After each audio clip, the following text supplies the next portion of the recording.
And tonight on 7 Up Front, I'm joined by Michael Traugott, research professor emeritus at the Center for Political Studies at the University of Michigan.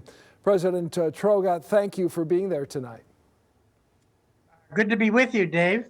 Let's begin with what took place at the U.S. Capitol 1 year ago tomorrow. For many, it remains unthinkable, yet it happened. Briefly, please, your reflections on what unfolded that day.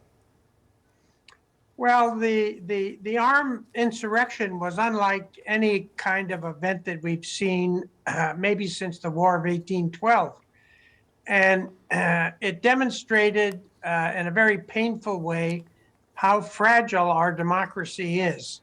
It's not really based upon a set of laws, but more a set of common assumptions about representative government, about the simple transfer of power from one administration to the next. And we had essentially an organized attempt at a coup. So in your view, how dangerous was that day for our democracy and governing moving forward? Well, it was very dangerous in the moment. And, in hindsight, it appears that it was only through the action of Vice President Pence that the proceedings took place as they were supposed to after the Capitol got cleared. But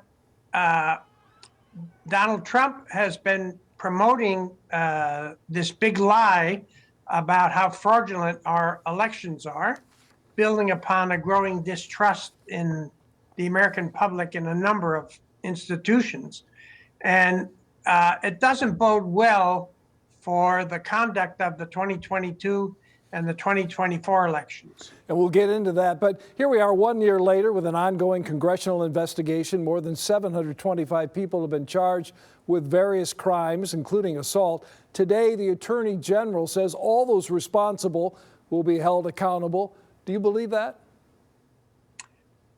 I think that the Department of Justice will make its very best effort to try to ensure that. The sheer volume of cases is overwhelming the department. Probably by the time they're done, there'll be 1,000 people charged. And that's a very heavy caseload, not only for the attorneys, but also for our court system. The former president hasn't gone away. He continues to claim the election was stolen.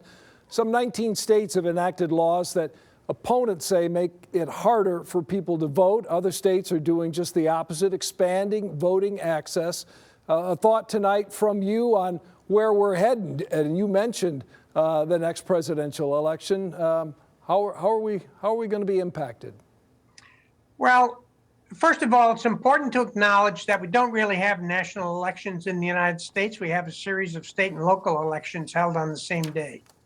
And the rules for holding these elections, for counting the ballots and so on, are all determined at the state level.